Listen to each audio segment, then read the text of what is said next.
How to see your card number on Wells Fargo app. Hello everybody. If you'd like to view your card number on Wells Fargo app, you may simply follow up the steps. So first of all, you may head over to wellsfargo.com or the Wells Fargo application and look out for sign in section, usually located in the top right corner of your screen. You may just go ahead and tap on it and you will be taken to the sign in page where you can basically enter up your username and your password in order to log in.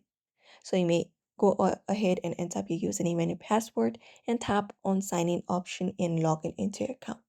Once you are logged in, you may just go ahead and find and select your card from the account list. Head over the accounts for that, and they will be typically listed under the checking or savings account that is linked to your debit card or credit card. And you can look out for the option that says view card or card details.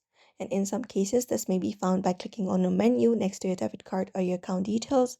After that, just go ahead and verify yourself. And once you verify yourself, Wells Fargo will give you the debit card or credit card number that you're looking for. You can just go ahead and look out for that number and add it up, and that is it. So if you'd like to view your card number, you may just follow up the steps on Wells Fargo. So I hope this video was helpful. Give it a thumbs up and subscribe for more tips and tutorials.